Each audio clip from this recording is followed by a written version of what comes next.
You are listening to the Fly the W670 podcast. This is season 2, episode 29. Cubs outstanding in Oakland. Crawly, what a series we have to talk about. But before we do, don't forget to listen, download, review, most importantly, subscribe to our podcast and follow the socials. Fly the W670 on Twitter, Instagram, and Fly the W on Facebook. Or email us at flythew670 at gmail.com. Crawly, how you doing on this Wednesday afternoon? My arms are tired from all the flying the W's, man. There's a lot of W's being waved here, man. A lot of flying of the W's lately. Yeah, it's been a fun couple of days out in Oakland, other than the late starts when you get up at 2:30 in the morning. I mean, this is ridiculous, man. You know, I told you when last time we talked and we were making prediction, I just couldn't see the way that the Cubs would lose to this team. Now, I didn't think they were going to pull up their stud ace, but I mean, Jesus, this A's team is just awful. Yeah, I mean, if you asked 5 of your buddies, and your buddies are like, they're probably not like you exactly, but they're like baseball people. Okay, they're baseball people. If you ask 5 of your buddies, could they get past 3 A's before this series started? Going into the series, could they have named 3 Oakland A's? And I don't mean that ever played for the A's. I mean that currently play for the A's. I got to guess the answer is no. You know how bad your season's going because I'm watching all week long, and they got this promotion, Tony Kemp poster. If that's what you're advertising as your that's the only guy I knew. That's the only guy I knew. Seriously, that was the only guy I'd ever heard of on this team. The only guy. If that's your big giveaway, then that's why you're drawing less than 9,000 fans in that monstrosity of a stadium. That's why possums are living there in the press box because possums are outnumbering. They're outnumbering the A's fans right now. Unbelievable. They're going to do supposedly they're going to do a reverse. They're going to do a reverse protest. They're all going to show up. They're going to pack the joint just to show ownership up. Supposedly, I guess it didn't happen during the Cubs series. I'll believe it when I see it. All right, Crawly. So we flew the W quite a bit over the last couple of days. Let's rewind and go back to Monday night. Yeah, we were excited about Monday because we knew that Hayden Wesneski was looking for his first win. He's going to go up against the A's, Kyle Muller. And we said this week A's lineup was exactly what Hayden needed, get his confidence going a little bit.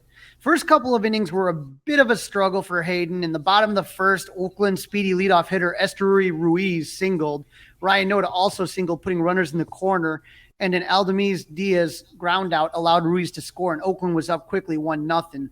That lead did not last long because in the top of the second with 2 outs, who else? Patrick Wisdom crushed one 428 feet with an exit velo of 109.6. So that extended his streak of 4 straight games with a homer, tying his career high, which he did August 25th to 28th, 2021. Seiya Suzuki gave the Cubs the lead in the 3rd inning with an RBI single to score Nico Horner, and the Cubs led 2-1. But the Cubs offense exploded for 4 runs in the 4th. With 1 out, the red-hot Cody Bellinger doubled and scored on an RBI single by the equally red-hot Yan Gomes to make it 3-1. Nick Madrigal doubled on a fly ball to right that wasn't deep, but was just kind of hit at the right angle with enough English, and he was able to sneak in under the slide. Then Nico Horner singled to score Yan Gomes, but for some reason, Nick Madrigal blew past third base coach Willie Harris' stop sign and got thrown out at home. I think it was just a case of Madrigal wanting to do too much and not thinking straight. You know what I mean? Yeah, he did not follow directions or he couldn't see one or the other. I don't know. I can't believe he can't see Willie Harris, but maybe he had his head down. Maybe. I know that David Ross, after the game, said, look, the guy made a mistake. We're going to let it go. Yeah, we all make mistakes. Everyone's going to make a mistake. And 4-1, they get the lead. Nico on first, Dansby Swanson walked. He didn't have a lot of hits this week, but he was walking a ton. And the fun thing is that the 2 of those guys, Nico and Swanson, executed a double steal and both scored on an Ian Happ single to make it 6-1. In the meantime, after looking shaky, giving up 4 hits in the first 2 innings, leaving a lot of pitches up in the zone, Hayden settled down and retired the next 15 batters. It looks like he found his slider there, and he just looked a lot better. The Cubs added 4 more in the 8th after Nico and Dansby hit back-to-back singles, with Nico taking third, and Ian Happ hit a sac fly to make it 7-1. Seiya singled with 2 outs, and then Patrick Wisdom delivered again, his second of the night, his 8th of the season, to put the Cubs up 10-1, which would end up being the final score. Hayden went 7 innings pitched. He gave up 1 run on 5 hits with 0 walks and 7 Ks. Brandon Hughes finally made his debut in the season and gave up a couple hits, but got a strikeout and a double play ball. And Julian Merriweather pitched the 9th. And Dustin, like we were talking about earlier, the A's lineup is so weak. I think it was great for Hayden because it gives you confidence. You know, you didn't start out good, but was able to kind of get in there and not have to worry about anything. And then Brandon Hughes, it's a good team to debut against, not have to worry about anything. And Julian Merriweather struggled a little bit. So, you know, all these pitchers got a little bit of confidence, I think, from this game. Well, it's like a spring training start, right? The key number, Crawly, to me, outside of the 2, that being Patrick Wisdom, 2 home runs, was 0, the number of walks issued by Hayden. I think that's super important after coming off of the first couple of starts from him, right? He wasn't trusting himself. He was trying too hard. The Cubs staked him to a decent early lead. He trusted himself. He knew who he was going against, and he did not walk anybody. And that's going to be the key from him. Do not get the easy pass to first base. And if you remember that last start, he had 0 strikeouts, and he had 7 in this game. So that was great. Right. And then that offense, we were worried about scoring runs. How about 10 of them on 20 hits? Cody Bellinger went 5 for 5. Patrick Wisdom went 3 for 5 with 2 home runs and 4 RBIs. Ian Happ went 2 for 4 with 3 RBIs. And Seiya Suzuki went 3 for 5 with an RBI. So just an unbelievable game. Yeah, I mean, it's really unbelievable, all those crooked numbers for hits, right? 5 hits, 3 hits, 2 hits, 3 hits. When you got 4 guys in the order with 5, 3, 2, and 3 hits. That's pretty darn good. Unbelievable. And then you take to game 2, and this one looked like it should have been an easy walk in the park. The Cubs ace Marcus Stroman was going up against the A's Ken Waldichuk, who had an ERA in double digits before the starts. Cubs offense scored 10 runs the night before, so you figured they would do it again. Not how it played out.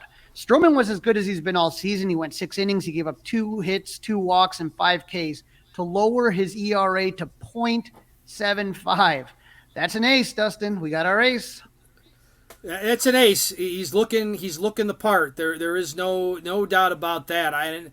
Another quality start, so that's wonderful. But the Cubs offense couldn't get him the W. And this is where I've always been a proponent of that wins do matter in baseball. Well, this was the perfect example for a guy who had an unbelievable, really nice outing and didn't get the win. I just hate how he doesn't get credited with win, but gets credited with a quality start.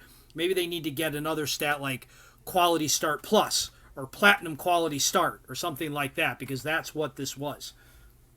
Absolutely. And like you said, the Cubs could do nothing against Waldichuk, which I was, like I said, figuring double digits. He pitched his best game of the season by far. He went 5 scoreless, gave up 5 hits, 3 walks, and 5 Ks. So pitcher's duel, neither of them factored in the decision as it became a battle of the bullpens. All the offense came in the 8th inning. Seiya Suzuki led it off with a walk. Patrick Wisdom and Fuego doubled. And then Cody Bellinger, just out of control, singled to give the Cubs a 1-0 lead.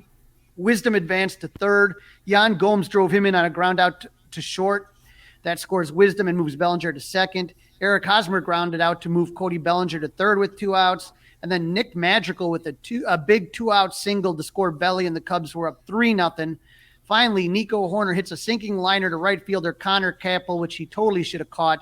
He drops it and kind of spins around, and that allows Madrigal to score from first, and the Cubs were up 4-0, and that's how the ball game would end. So like you said, a platinum win plus start for Stroman, 6 innings pitch, 2 hits, no runs, 2 walks, and 5 Ks, no decision.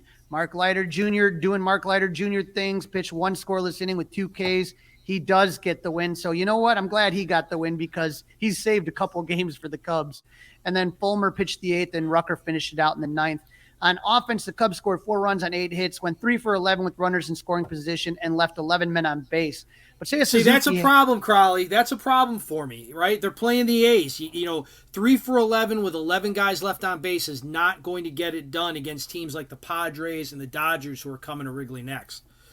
Yep. And then, unfortunately, that's what you got, with this team. You're going to see that sometimes. And luckily, they were able to, again, playing against a bad team. But, I think for the most part, they were able to kind of drive in plenty of runs this year, this series. But again, this is basically a AAA team.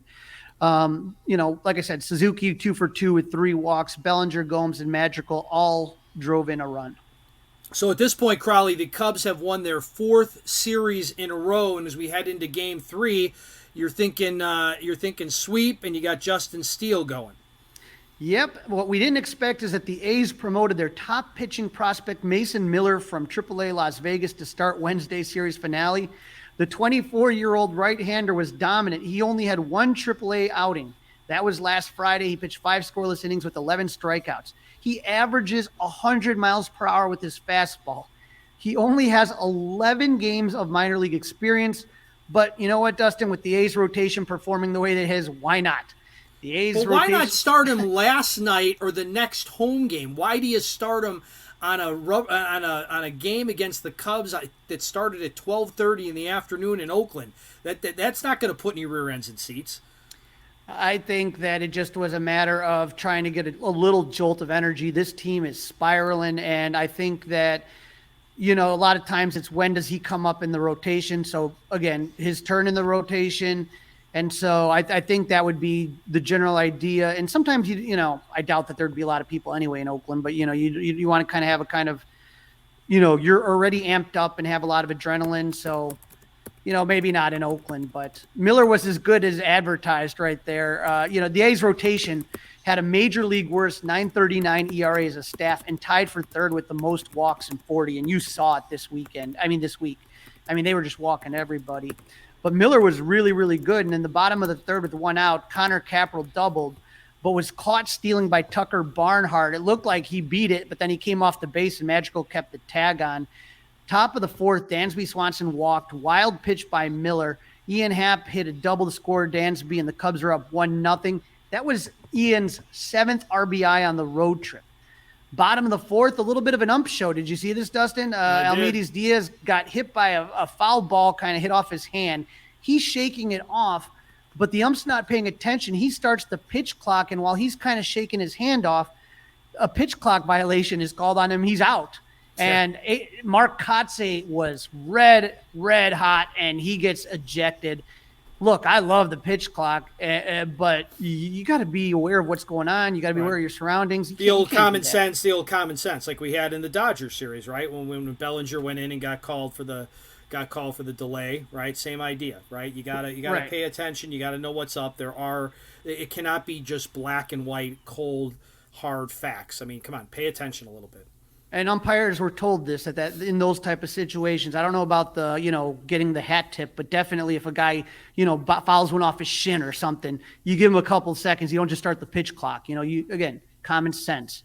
So with 1 out, Jesus Aguilar walked. Shea Landelier grounded into a force out, 3-6-1. But Swanson's throw was a little bit off, and it kind of went across Steele's body, funky. Ends up in the camera well. Langelier ends up at second. He wouldn't stay there long as Carlos Perez would double to tie up the game. Top of the 5th, back-to-back singles by Hosmer and Madrigal put runners at the corners. Tucker Barnhart with the sac fly to score Hosmer, and the Cubs were back out in front in 2-1. But the A's answered in their half of the inning. Tyler Wade walked and scored on a ball that Patrick Wisdom should have cut off, and it kind of bounced off his glove and went all the way back to the wall. Wade scored from first to tie the game. Then in the 6th, here come the Cubs. Dansby and Ian drew back-to-back walks, which is what I was talking about. A wild pitch advanced him to 2nd and 3rd, and Cody Bellinger reached on a fielder's choice as he hit a ball to Jesus Aguilar at first. He went home with the throw. Dansby was off on contact. He scores. Everybody's safe. That Cubs now lead 3-2. Luis Torrens struck out, but then Patrick Wisdom makes up for that play in the field with a triple to score. Yes, Happ and Bellinger. Yes, he did. Then he scores on a wild pitch, and just like that, the Cubs were up 6-2. But this is what we're talking about with this Oakland staff. I mean, think about that. Walk, wild pitch, another wild pitch. I mean, just awful. Awful staff. Just an awful staff. I think the Cubs might put up a cricket number on these guys. Oh, God, I bet the Cubs could easily – I think they could beat them. I really, truly do, like in a series, not one game, in a series. Right. 2 out of 3, yep. Eric Hosmer hit his first home run in a Cubs uniform in the 8th to make it 7-2. Yep. Eric Hosmer. Luis Torrens with a bases loaded double in the 9th to make it a 10-2 Cubs lead. Nick Madrigal added 2 more to make it 12-2. Nicky Madrigal with some big at bats in this series. I mean, just unbelievable how much they outscored Oakland. Justin Steele, 6 innings. He gave up 2 runs, 1 of them earned on 4 hits, 2 walks, and 5 Ks. Keegan pitched 2 innings and did not give up a hit, a walk. He had 1 K. And then to close it out, we had who did we have to close it out? We had Keegan Thompson, right? Nope, Merriweather. Oh, to so end Merriweather it. came in. Yeah, Merriweather ended it. Yep. Gave up a hit and 2 strikeouts. So, great job. Offense, I mean, the pitching staff, you really didn't need them much, right? On offense, the Cubs scored 12 runs on 11 hits, 8 walks. Ian Happ was Nico Horner was 3 for 5 in his hometown. Ian Happ 2 for 4 with an RBI. And get this, Dansby Swanson did not have a hit, but he had 3 walks and unbelievable, Yep, and he scored a couple of runs too. So the Cubs go out to Oakland, get the job done. Good job, Crawly. You called the sweep. I think I said 2 or 3, or maybe I jumped on board with your sweep, but you definitely said sweep or bust. This is the Fly the W670 podcast. It's season 2. It's episode 29. The Cubs outstanding in Oakland. And in this segment, Crawly's talking to Blake Harris of Inside The Ravine podcast for Audacy Sports. We talked to Blake a couple weeks back, couple shows back, as the Cubs went out to L.A. Now, the enemy, the Dodgers, are coming into Chicago later on this weekend. Joining me now on the Fly the W podcast, I have Blake Harris from Inside The Ravine podcast, who has just come back from the Ravine, where the Dodgers dropped one to the Mets 5-3. Yeah, I think that was the score. I left in the 8th inning because I went with my dad and uncle. Last night I was in the press box for Kershaw's great game. Today I was in the stands, and when you got to beat out the traffic, you got to leave an hour in advance because it takes about an hour to get out. So we left in the 8th, but things weren't looking great then, and based on the text I was getting from some family members, the results weren't great either. So if you say 5-3 was the result, I'll take your word. I'll take your word for it. Well, Blake, you and I were talking a little bit. Last time we talked, I think you were pretty excited about things, and you guys have kind of had a rough go of it. I was shocked because it was weird. I had a feeling that the Cubs were going to win 2-3. I called it on our show, and it didn't exactly play out like I wanted it to. But do you know that was the first time that the Cubs took a regular season series from the Dodgers since 2014? Wow. Is that at Dodger Stadium, or is that just... At Dodger Stadium. That's, I find really hard to believe, just because in baseball, it's such a fluky sport where you could literally beat the worst team in baseball, but you can still take any series. So the fact that it's been 9 years, that I would have put money that it wasn't 2014. I would have said like 2019 at the absolute latest. I don't know what it is, but the Cubs West Coast trips are always a disaster. And we always look at them in our schedule and we just go, oh God. And it's always in the beginning of the year.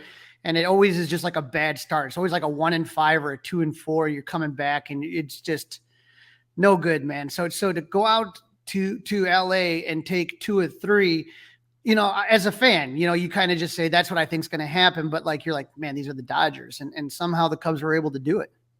The crazy thing is that should have been a sweep. The Cubs should have done like that. They outplayed the Dodgers for 3 games, and then, in the 9th inning on Saturday, they just get a couple hits, and it all comes down to David Peralta with one out to spare, and he gets one of his, 6 hits he's currently had with the Dodgers. So, yeah, I mean, the Cubs, for the most part, they were fantastic. I mean, the pitching was lights out, essentially all 3 days. Anytime that you're having to voice your frustrations about Drew Smyly shutting you down, that is not a great thing if you're a Dodgers fan. If you're a Cubs fan, that's fantastic. But yeah, that was quite the series from the Cubs. And It looks like all it took was Cody Bellinger going back to Dodger Stadium to regain his MVP ways from what he's done the past week. Were you able to go in any of the Cubs-Dodgers games? Let's see, I can't even remember. I was there, I think just Sunday. I missed Friday, I missed Saturday for like the two main games. I was there on Sunday though. Because, I was laughing when Bellinger robs Hayward of a home run, and it seemed like the crowd was giving it, but it seemed like good-natured. Yeah, everyone was kind of, I guess the fans that didn't really, it was good, like you said, good-natured. I think it was more of a sarcastic kind of boo. Everyone was kind of egging him on. My personal favorite was when he would just start catching routine fly balls, and everyone started booing him. But yeah, it was just a bunch of Dodgers fans that were just wanting to give him a hard time. I'm sure there was maybe like 5% in there. There were actual fans that were just truly upset of Bellinger doing what he was doing. But yeah, there were a lot of Dodger fans that weren't too upset over the home run robbery of Jason Hayward. Now, if it was maybe like a Mookie Betts or Freddie Freeman, maybe a little more. But yeah, I don't think we were too upset over that play. Now, you guys got to see our big lefty, Justin Steele, and he really, really is just he'll always give you a quality start. The guy is tough, but Noah Syndergaard pitched well that game. Yeah, with Steele, in a lot of my fantasy baseball drafts this year, I picked him up everywhere I could because I knew he would be an under the radar kind of pitcher. And going into that start, I was kind of like on the fence because I had him in all my starting lineups, and I'm like, man, I want him to do really well, but I also, want the Dodgers to do something. And Steele, he was fantastic. I mean, he's as good as advertised. The Dodgers, they were talking him up on the broadcast about how good he is. Oral Hershiser especially was gushing about the potential with him because they were talking about, the second half of his year last year and just how dominant he was. But yeah, Noah Syndergaard, which is like, he had kind of like a bad start against the Cubs, but yet he kind of like dominated the Cubs. I think he had like a season high 9 strikeouts. It's like the most he's had in a game in 4 years. So yeah, the Cubs were hitting him well, but I guess they weren't. So that was an interesting pitching matchup. That really was a solid, game on both ends for that Friday night, especially, the first 8 innings until things just went off the rail in the 8th inning when batting practice was taking place for the Cubs. Well, I was going to ask you, I mean, I don't know much about Andre Jackson. Is it when he comes in, is there a collective groan, or is he usually pretty solid? So that's the weird thing with Andre Jackson. Like prior to that start, like if you look at his career numbers, granted, I think he only had maybe 15 or 20 career appearances. His ERA in his career was like right around 2.5, but his role with the Dodgers has been essentially mop-up duty. If the Dodgers have a 7-run lead, he comes in for the final 3 innings. If they're down by 7, he comes in for the final 3 innings. So seeing him come into the game in a 1-run game in the 8th inning, considering the Dodgers just had an off day, had a lot of Dodgers fans perplexed as to why Dave Roberts made the decision. But at that point, everyone pretty much just agreed the bullpen has been so horrendous. Maybe he's just trying out to see what he's got. But yeah, Andre Jackson isn't a guy that's pitched in many high leverage situations, if any, at this point in his career. So Dodgers fans were kind of shocked to see him come out. And I think they were even more shocked to see him struggle the way he did, because like I mentioned, small sample size in his career, but he'd been really good up until that point. I got to ask you, Blake, how was it? I can tell you over here what the reaction was like, but Cody Bellinger gets appreciation, some love from the fans, and Jim Wolf gives him a strike. Was that kind of the talk over there too, or no? Yeah, everyone was like, what exactly are we doing? Like, I don't think any Dodger fan was happy that he started behind in the count 0-1. Like, we've seen it so far this year. I think Andrew McCutchen, he was given a lot of time. And I think since this incident happened, they've come out and they've like said, we've told umpires, like, given certain situations, certain circumstances, do not call a violation, let a guy get his ovation. And like, especially, it'd be one thing if it was like a rookie umpire, but Jim Wolf is like a pretty lengthy veteran. Like, he's been around. Like, he should have read the room. It was sad. Like, every Dodger fan was upset over it. So yeah, Jim Wolf, what are we doing here? Like, come on, let Cody Bellinger have his moment. Now, I'm going to be going to the game tomorrow night, and it's Jamison Tyone against Michael Grove. And both you and I talked about if there was one for sure that you could mark the Cubs down for winning, it was going to be that one. And instead, we ended up having a pitcher's duel. What? I mean, man, I don't know what was going on with the Cubs, but they just could not touch Grove. Yeah, I was going to say the one game I guaranteed they would win, which they did still win, but it wasn't because they were, lighting up Michael Grove. I don't have his numbers in front of me, but I think it was something like 5 2/3 innings or something like that. I think he only allowed maybe 1 run, which I think was like a home run. But like you said, the Cubs, they couldn't touch him. Now, the weird thing is, before that start, Dave Roberts came out and said, yeah, Michael Grove is finally healthy. And everyone was kind of like, well, what do you mean he's finally healthy? He's made 2 starts. And he's like, yeah, he's been kind of dealing with strep throat the last couple of weeks. And everyone was like, okay, like that's the reason that he's been so bad. But maybe that's the reason. Maybe Michael Grove just was bad because he had strep throat, and now that he's healthy, he just shoves. But yeah, that was another pitching duel. 2 great pitchers that looked solid that day, and yeah, I was blown away to see Michael Grove look as good as he did against the Cubs hitters on Sunday. That was Saturday. Saturday. 5.2 innings. He gave up 2 hits, and one of them was a solo home run by Patrick Wisdom, who has just gone off this last week. That's right. That's my bad. I got the games mixed up. I was thinking he was Sunday. Julio was Sunday. So that means, the Dodgers won his start. Yeah. For some reason, I was convinced that Grove was Sunday when I was there. Because I remember it. I was like, man, I got to see this Michael Grove performance in person. How awesome. That just goes to show what the days are like over here and what the games are like in Dodgers land. You can't even remember a Julio Urias start. And I can tell you, too, the one thing that shocked me about this series is that I felt that the Cubs did an excellent job with Mookie Betts, Freddie Freeman, and even to a degree Max Muncy, but we struggled with guys like Outman and Vargas. Yeah, I mean, I remember on Sunday, I did a tweet where like Mookie Betts was in the middle of like a 2 for 18 stretch. I think he had maybe like 1 hit in the series up until that point. Now on Sunday, he just got extremely lucky.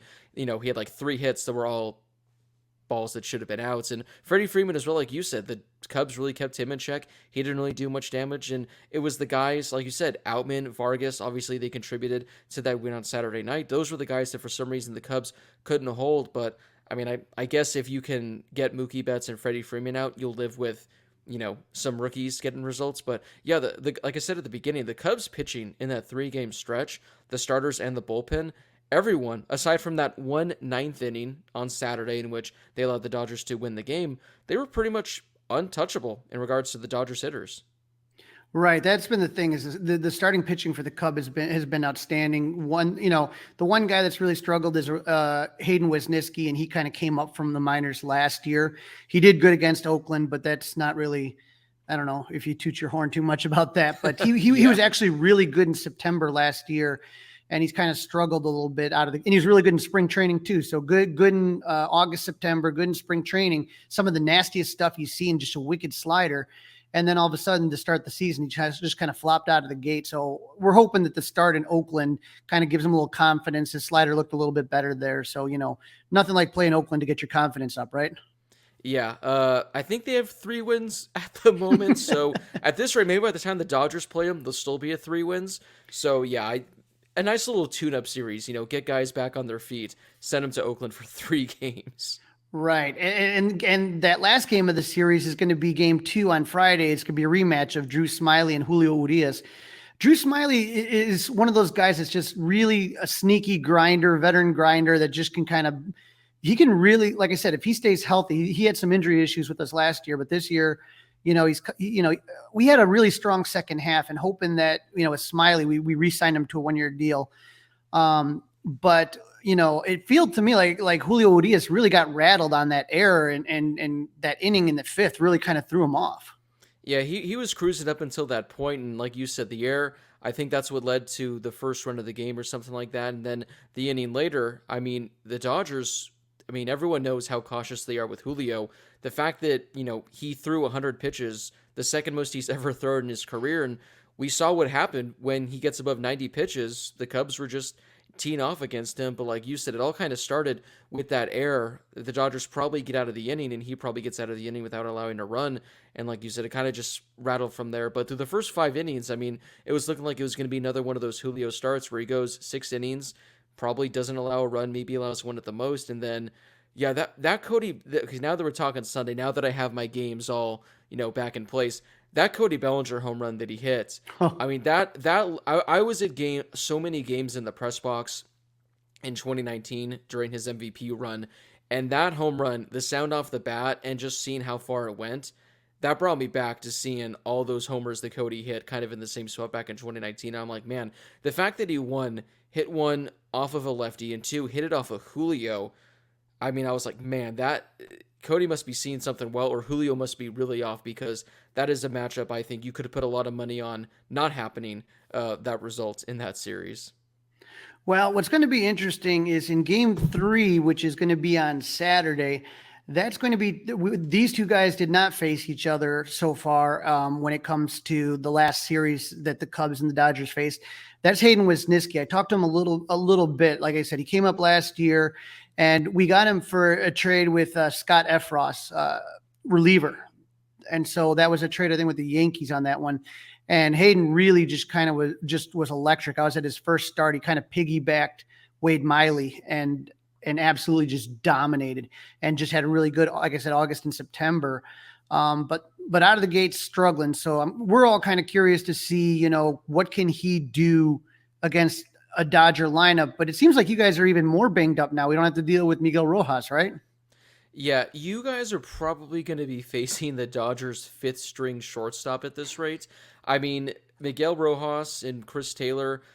Chris Taylor actually was, everyone expected to go on the IL, and he ended up being okay, and Miguel Rojas ends up getting hurt last night. They called up Luke Williams, who was the fourth stringer, and today they called up Yoni Hernandez, who was officially the fifth stringer. You might have backup catcher Austin Wynns in there, because it sounds like Will Smith still isn't going to be out of his concussion IL stint. Dave Roberts said for sure he won't be activated Thursday, and he said pretty much the idea is he's actually not going to play at all in the Cubs series. He might be able to return on Sunday, but they're being extra cautious with him with his concussion. So you're going to be seeing guys like Luke Williams, Austin Wynns, Yoni Hernandez, being at the game today and seeing that lineup in person. If the Cubs can score more than 4 runs, maybe even 3, I mean, hell, they did that against the Dodgers. It only took 2 runs to win those games. But yeah, the Dodgers offense is really hurt right now. And there are some guys that you might have to double check and say, is this a major leaguer? I've never heard of him. It looks like they've changed the probables now on us. Cause on Saturday, earlier I was looking at a different matchup. Now I'm seeing it looks like Kershaw on Saturday against Wesneski on Saturday. So that looks a little different than what I had earlier. Interesting. Well, you're getting Kershaw at the wrong time because he's rolling. But every other pitcher, you're getting them at the right time. So that's the thing that you're looking at right now is, was it 200th win for Kershaw? And that looked like vintage Kershaw to me, man. Yeah, seeing that in person last night, having him do it against the Mets. I mean, had it not been for, I think he had like a 13 pitch at bat in that 7th inning. Had it not been for that, he would have gone out there for an 8th inning. And yeah, it was one of those Kershaw performances where you go, yeah, this guy still is somehow the most underrated starting pitcher in all of Major League Baseball, which seems hard to believe considering he's been the best left-handed pitcher the last 16 years. Yeah, the Dodgers have not faced Hayden Wesneski, so nobody's seen him. Nobody's had at bats. And then against Kershaw, obviously, when you look at sample sizes, Eric Hosmer, 38 at bats, bats 316 against him. And then you also have Dansby Swanson, 11 at bats, 273. So it'll be interesting. And what'd you guys think of Nico Horner leading off? Told you he's a pesky little guy. Yeah, I think when we talked last, I think I talked about him being a guy that I was really high on, that I was excited to see. And yeah, the fact that I think he currently leads Major League Baseball in stolen bases, like every time the dude got a base, it's like every single person in the stadium and watching on TV knew that he was going to be stealing a base, except for whoever was playing catcher for the Dodgers, because I was like, maybe do a pitch out or maybe do something to try to get an advantage. And just like, no, just gets on, steals a base. I think there was one time he stole second and then stole third, and it like wasn't even close. But yeah, if he keeps this up and stays healthy, he is going to steal at least 60 bases this season, maybe 70 at this rate, because the dude is an absolute menace on the bases, and he's the kind of player that I really wish the Dodgers had. I really wish they had a guy like him because they could use him. Yeah, and so when we take a look at the finale, Derek May versus Stroman, Cubs haven't seen Derek May that much, except for Eric Hosmer, obviously all those years in San Diego. He's seen him 10 times and hits 400, but other than that, nobody has more than 2 at-bats. So it's really going to – and on the other side, you guys are catching Marcus Stroman, so I was really hoping for that Stroman versus Kershaw start, but yeah, it is what it is. So, when I'm looking here at Stroman, it seems like he pitches really well against your lineup here. He 10 at bats. Freddie Freeman's only batting 100. Just kind of looking through here. Where is Jason Hayward 167, JD Martinez 143. So Stroman, we signed him last year. The Cubs signed him to a 3-year deal. There's an opt-out at the end of this year. But he really, for some reason, sometimes free agents struggle when they come to Chicago that very first year, especially the first half. And he kind of got off to a weird start. He didn't like the lockout. It bothered him. And he was kind of off and he was injured and he had COVID protocol. But then all of a sudden he got healthy. And he, again, like everybody else, had a really strong second half for the Cubs. Yeah. And so he's out here really just every start. He's trying to think. I think he lost one game that really he's probably been one of the guys that has had the least amount of run support for the Cubs. Everybody else has gotten a fair amount of run support. He didn't even get the win against Oakland because it was tied going into like the 6th or 7th inning, and Cubs scored 4 runs in the 8th or something. So you're going to have to look out for Stroman because that guy is really on fire right now. And I think at the moment, doesn't he lead like the majors or at least the National League in ERA? I 0.75 or something. Yeah, he's been unreal so far, and I was glad the Dodgers avoided him the first turn, but in a 4-game series, I was like, yeah, they're probably gonna have to get him at some point. But he's been great. You and I were talking though. This is. I'm kind of irritated. I don't know who makes these schedules, but especially with this all 30 teams playing each other, and you're thinking about the Dodgers, and it's like, I don't like the idea of us playing you guys after 1 week. You know what I mean? I kind of like, especially when you're talking about like a team that you're only going to see twice. I think it's cooler to do it once at the beginning and once at the end, if at all possible, right? I've always hated that whenever there's something in the schedule where you play one team and then you play them, a week later, even if it's like a team in your own division.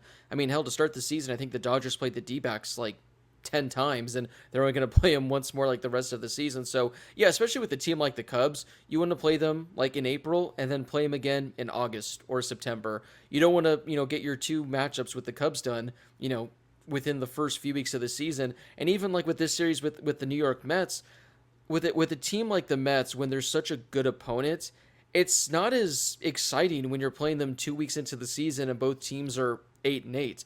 I think last season when the Mets came to town, it was like deep into the season.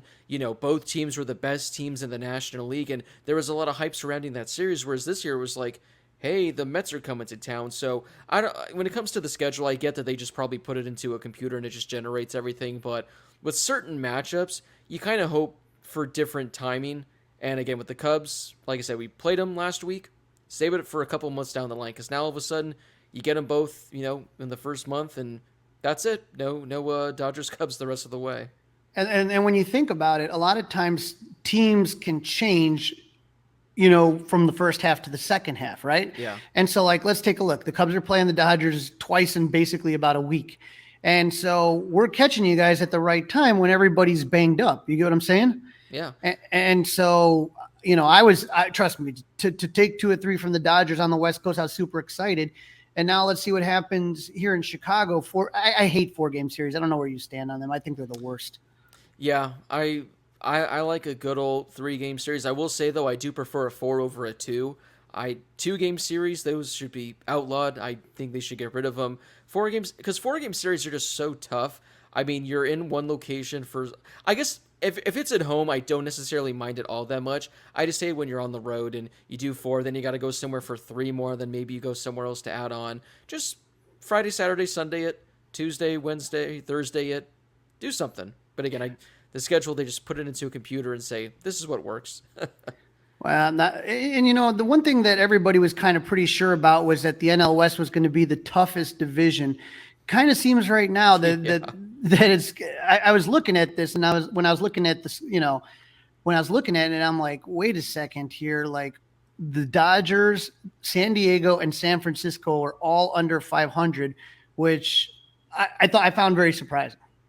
Yeah, the NL West, which again I thought was going to be an insane division. Like, I mean, it still very well could be that. Coming into the season, I was thinking Dodgers Padres are going to be battling for 95 to 100 wins. The D-backs are going to be a pesky team that are going to be fighting for a wild card spot. The Giants, I think they're going to be a team that can hang around 500 and fight for a wild card spot. And as of right now, I think the D-backs are the only team that are even above 500, and they might be only 2 or 3 games above 500. So the NL West has been bad so far to start the season.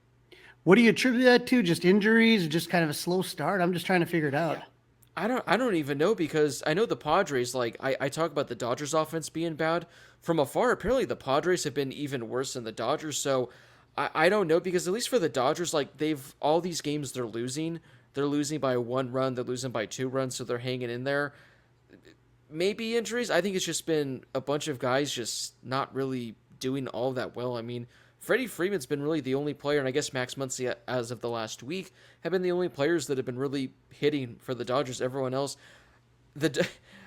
I would advise against this, but if I were you, I would stay clear of seeing who the Dodgers 5 through 9 hitters were today, because 5 through 9 all were hitting under 200. So that just goes to show you. Those were the guys that gave us trouble last time. Yeah, go That's figure, what I'm worried right? about.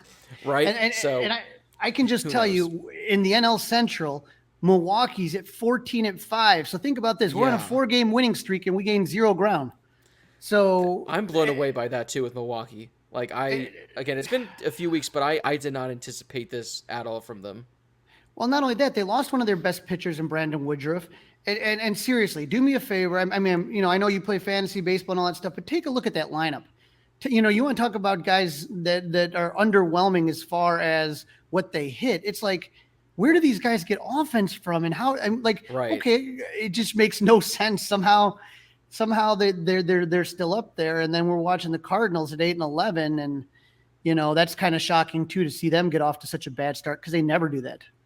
Yeah, honestly, the Cardinals, like entering this season, the Cardinals were the team I was kind of worried about the most for the Dodgers, because I think 1 through 9, when that lineup is healthy, they probably have the best 1 through 9 in all of baseball. I know their pitching kind of has some issues, but I was like, yeah, this Cardinals offense is going to be unstoppable. And like you said, 8-11 to start the year. Like, every team that was expected to be good in baseball this year has been bad.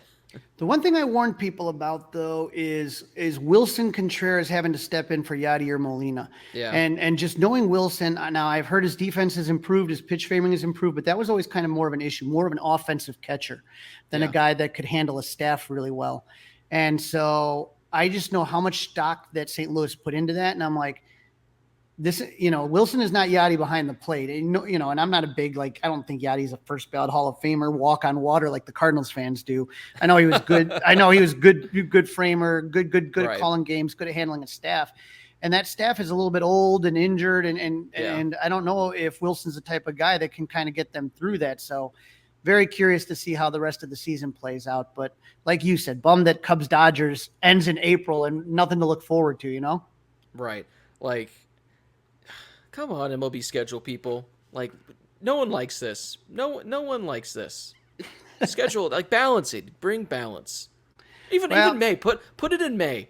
Give us like a month off where we can, at least give some room. But like, literally within 1 week, like I told my dad today, he's like, yeah, so who did the Dodgers got this week? And I was like, the Cubs. He was like, what do you mean the Cubs? Didn't they just play the Cubs? And I'm like, yes, they did. Yeah, well, I we'll get it done and we'll see what happens. And I know you're hoping for the Dodgers to surprise, the Cubs and get back at them. Yeah. I always think on these 4 games, I always think splits are pretty much how they usually go. Yeah. I mean, a split, like which is like the weird thing. It's like, man, you win 2 games in a series, but like you split and it's like, do you really want to be split in series? Because the whole purpose is to win series, but it's like, I guess splitting a series is good, but it's tough because I don't know. You don't feel great. I mean, I guess given the circumstance and like where each team is at, but it's like you split a series and you're like, well, that's not what really wanted. So it's like you got to kind of win 3 out of 4 for it to be a good series, but we'll see. I'm excited. I'm hoping this one at least we get some sort of offense outside of that 8th and 9th inning on Friday night. Give us something. Give us some sort of offense and don't have every game be a pitching duel. All right, Blake. You take care. Have a good one. I appreciate you, my man. Crawly, great job previewing the Dodgers coming to town. This is the Fly the W670 podcast. Cubs outstanding in Oakland. It's season 2. It's episode 29. Don't forget, listen, download, review, and subscribe to the Fly the W podcast. Crawly, let's take a look at the standings after the Cubs swept the Oakland A's. You would think, Dustin, that, hey, we swept the A's. Everything's great. We took, 5 of 6 games in the West Coast swing, and we should be in first place. No, the Milwaukee Brewers. I don't know how they do it, Dustin. I'm telling you, I still truly think that Craig Counsell is the best manager in the NL Central. He's got that team. Go look at their lineup. Look at their averages. I know that's not everything. But, they have an injury to Woodruff, but somehow Milwaukee's 14-5, 7-3 in the last 10, the exact same as the Cubs in their last 10, 7-3. So the Cubs have not gained any ground. They're at 11-6 in second place, followed by Pittsburgh, St. Louis, and Cincinnati. St. Louis 8-11. So kind of watch that because just kind of surprising to see how that kind of start that they're getting out to, Yeah, they're heating up a little bit. They won a couple games, I believe, in a row, have the Pirates. All right, little injury report news. Some good news about Kyle Hendricks. Yeah, he's now on a 5-day plan, kind of, just like a regular starter would. He has a bullpen game tomorrow, 3 innings, and an extended spring training game on Saturday. So he's getting ramped up. Cody Hewer will throw live BP today. This is, everyone always said that Craig Kimbrell trade was a bust because maybe Nick Madrigal had a bad season. Cody Hewer was always the guy I was looking at that, and I cannot wait until I see him pitching for the Cubs. It's going to be great. Be a nice addition to that bullpen, there's no doubt. And it's a pretty good bullpen as is. Already, right. What you want is swing and miss stuff. You don't want guys that pitch to contact, and any guy that you can have that misses bats in a bullpen is a guy that you want. Nelson Velasquez and Miles Mastrobuoni were added to the iCubs roster. Remember, I was telling you that they were keeping Nelson around for a little bit in case Cody Bellinger's wife is due at any moment, but you have to report within 72 hours. So they kept him for about 48 hours, and then he had to report to Iowa. So Nelson Velasquez back with Iowa along with Miles Mastrobuoni. All right, so I don't need to hear his name again, Miles Mastrobuoni. It's a break glass in case of emergency on that one. Let's talk a little news and notes. Joe Maddon was on the Scores afternoon show on Monday and really had a comment, Crawly, that stuck out to me. I don't know, we may take this out of context a little bit, not necessarily sour grapes, but something that I had always predicted. There was definitely, I think there probably still is, there was some bad blood going on between Theo Jed combo and Joe Maddon on his way out the door. Well, let's hear what Joe had to say about, they were talking about the extensions for Ian Happ and yep. Nico Horner, right? Yep. You remember the big what was being tagged on the Cubs was that they can't extend their own guys. Well, they extended 2 of them, and so Joe was asked, and here was Joe's reply. I'm interested how you took the Cubs' recent signings of both Nico Horner and Ian Happ to those 3-year extensions. We went through all this drama leading up to the trade deadline last year of what are they going to do? Are they going to let him test free agency? When you kind of had to twist in the wind when it came to the futures of so many of your star players. Do you draw any conclusions from what the Cubs are doing? Honestly, I do not. I'm just happy for Ian. I'm happy for Nico. I like both those guys. Those are their centerpieces right now. They know what they have in the minor leagues. They know what's going to be available through free agent in the near future. They know what their parameters are economically speaking. So that's their call on that. But I never lament that. We should have stayed together longer. There's no question. We had a lot more chicken left on the bone. We did, but not given the opportunity. I'll say that because it's true. But what's going on right now, man, I'm just happy for Nico and I'm happy for Ian. And again, this is the present day Cubs. This isn't several years ago Cubs. This is you can't revisit that. It's over. So they got to do what they think is right now. And these are really good players and they're good dudes too. Well, you definitely can revisit it, with all due respect, Joe. That's why podcasts exist. That's why sports talk radio exists. It's so that you can revisit things. A lot more chicken on that bone.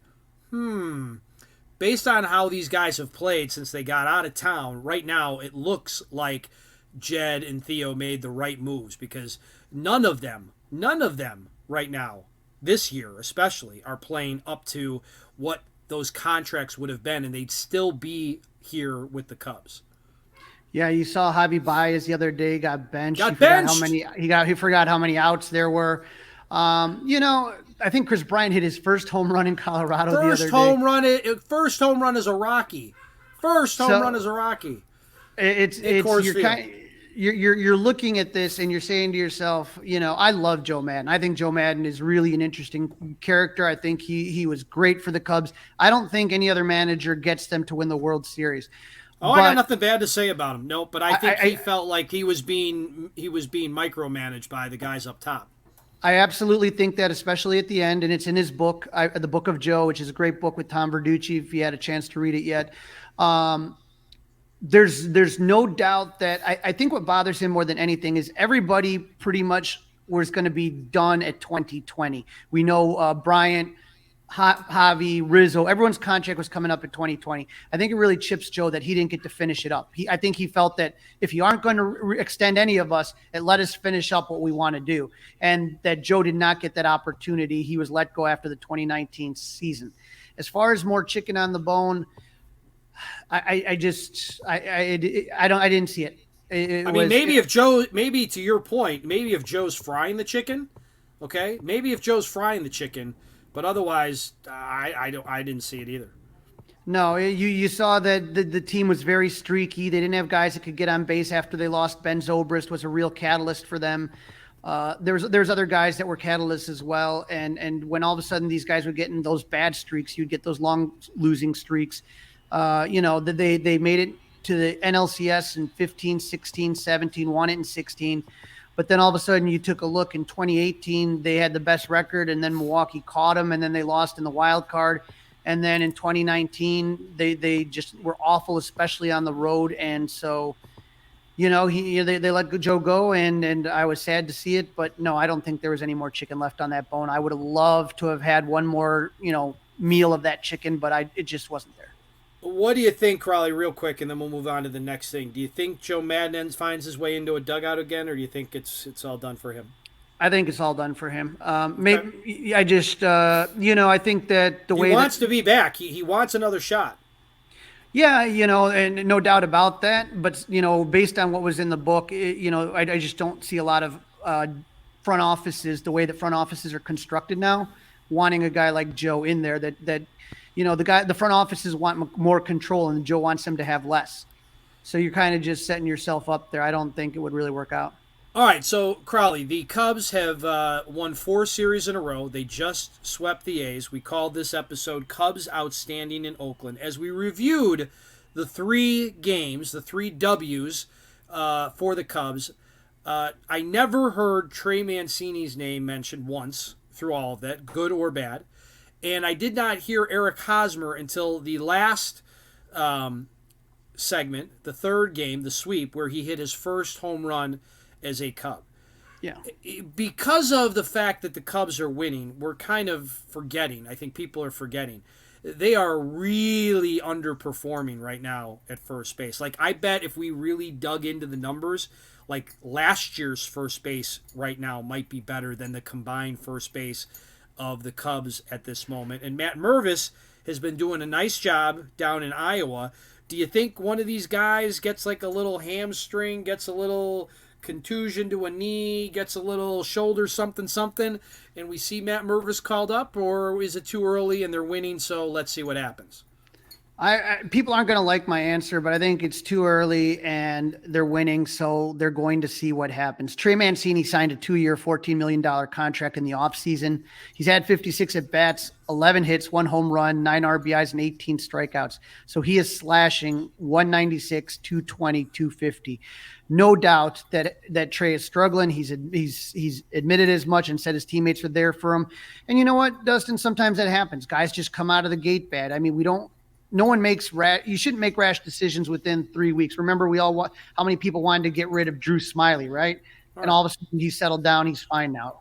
Trey Mancini over 162 is going to be a good hitter, an average first baseman. He's not going to be a superstar.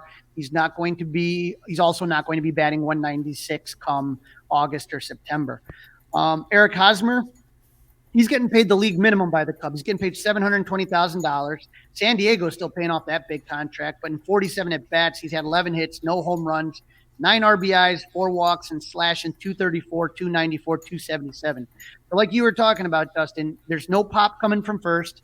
You got no slug. Nothing. 250 for Mancini and 277 from Hosmer. And then you do take a look at what Matt Mervis is doing in Iowa. In 41 at bats, he has 12 hits, 3 doubles, 3 home runs. He's slashing 293, 456, 585, which is exactly what you want to see from a first baseman. He's more patient. I think personally, they're going to wait till it warms up a little bit. Unfortunately, it's really stunk. I'm talking weather-wise, but the weather has stunk. Iowa's last 5 games, they haven't played in 5 days. So yeah, it's been terrible. Yeah, they're playing today, but so the Cubs made a really sneaky good hire this year. They hired back John Maley. He was their hitting coach in the 2015, 16, 17 run. And he is considered one of the great minds when it comes to hitting. Very well respected throughout the league. He was at the Angels with Joe Maddon, and when Joe got let go at the end of the season, Maley was let go. Obviously, you got a coach who wants to get his own guys in there.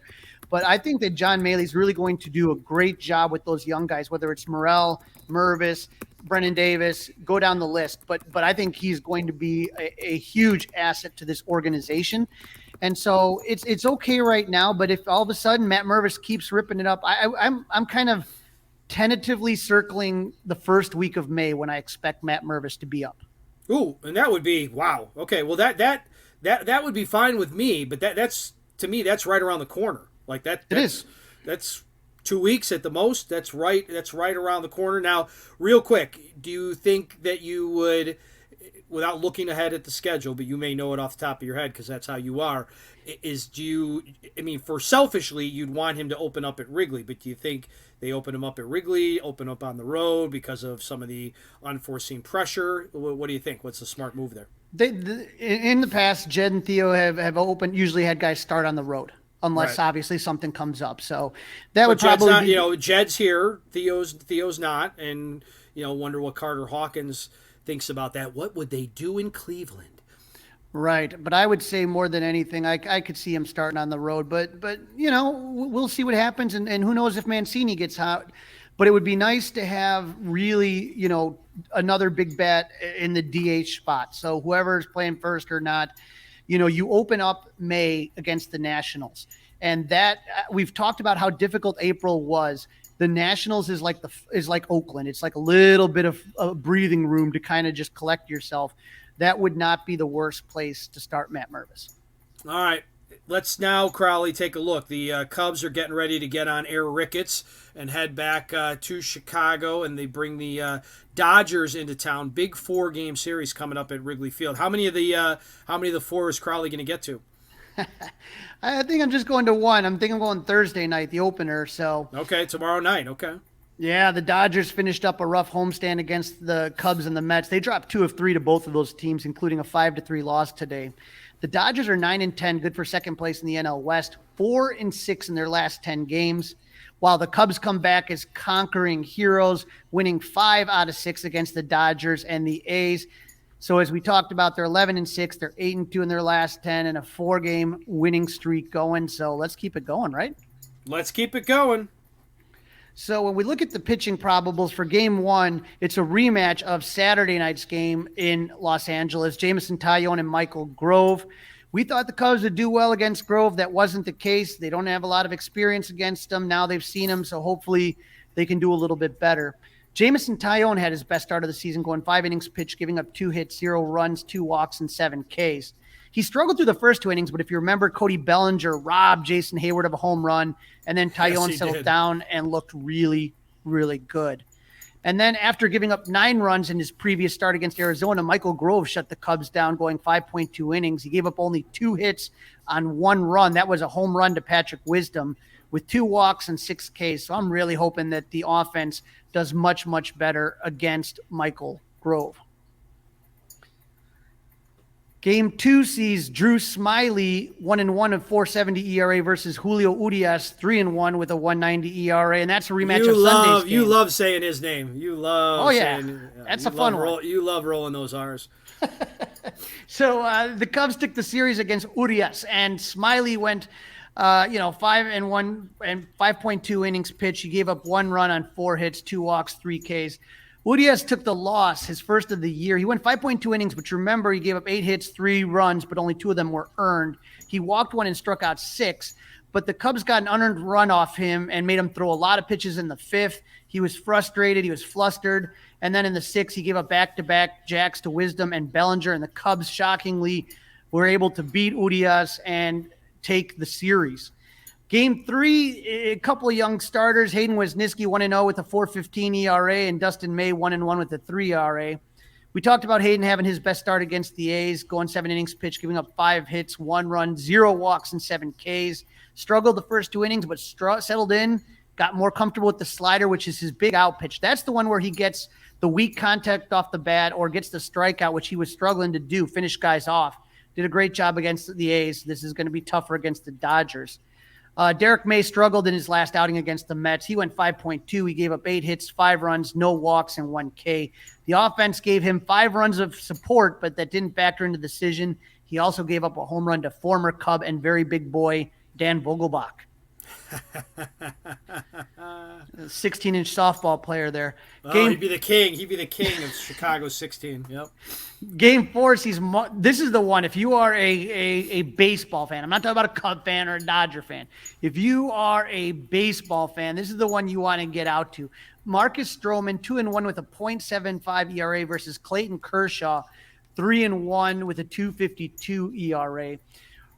Against Oakland, Stroman went 6 innings, gave up 2 hits, no runs, 2 walks, and 5 Ks. He set down the last 14 hitters he faced, but he was not in line for the win. Unfortunately, the offense didn't help him out. For the Dodgers, future Hall of Famer Clayton Kershaw takes the mound. He earned his 200th win on Tuesday, going 7 innings, giving up no runs, 3 hits, and 9 Ks. Well, Crawly, I got to tell you, I'm glad there's no flexing like the Sunday night game. So otherwise, they would have flexed this if they knew that this was the pitching matchup they were going to get. And it's the Mets and Giants on the 4-letter network on Sunday night. So I'm thrilled this is a 120 over at Wrigley Field. I may try to sneak there. We'll see what happens with the weekend and the weather and everything I got to get done. Understood. All right, Crawly. Who's hot? Who's not? Cubs and Dodgers. Hot. Cody Bellinger, 9 for 21 with 1 home run, 2 RBIs. Ian Happ, 8 for 22 with 1 home run and 6 RBIs. When we talk about not, we've mentioned Trey Mancini, 0 for 12 in his last 7 games, no RBIs. Edwin Rios, they're trying to give him shots, but he's not doing much with it, 0 for 6. For the Dodgers, Max Muncy is 5 for his last 17 with 5 hits, but 2 of those are home runs. He's slashing 294, 500, and 647. Mookie Betts is 4 for 16 with no home runs and 1 RBI, slashing 250, 294, and 313. So that's not normal Mookie Betts. You know what I'm saying? No, and now, Crawly, I heard that they might have to move him over to shortstop because of injuries they're dealing with. The Dodgers, Miguel Rojas, who he was a guy that really gave the Cubs fit in that 3-game series. He looks like he's injured. So yeah, let's see what Mookie Betts can do. I never doubt Mookie Betts, but let's see what happens on that one. All right, prediction time, Crawly. I'll go first. I'm going to go for a split, 2-2, and I've really got my eyes on that Saturday game. Not that the Sunday pitching matchup's not awesome, but this is a big step up in class for Hayden back at home against the Dodgers. These aren't the IAs. Yeah, and I'm looking real close at the game I'm going to tomorrow. I want to see. I've never seen Tyone pitch for the Cubs. Never seen Michael Grove pitch, and I really need I need Tyone to have an even better start, and B, I need the Cubs to hit this guy. There's no reason they shouldn't knock him around a little bit in Wrigley Field, and at least kind of try to keep the momentum going. Before you go into 3 really tough pitching matchups. So what are you thinking, Crawly? Are you saying 1-3, 2-2? I'm going to go 2-2 with the split. All right, so we're both 2-2. Let's hope it's even better than that. But, hey, the Cubs have won 4 series in a row. They just swept the A's. That's a wrap. Don't forget to listen, download, review, and subscribe to the Fly the W podcast. Follow us on all the socials, Fly the W Facebook, Instagram. You can email us, flythew670@gmail.com. And now you can watch us YouTube by subscribing to the 670 The Score YouTube channel. Crawly, have a great weekend. Going back to Wrigley, I'm going to love it, and I'm going to be cheering. Go Cubs! It's all over. Hey guys, it's Crawly. Thanks for watching. If you enjoyed this video, please don't forget to give it a thumbs up and subscribe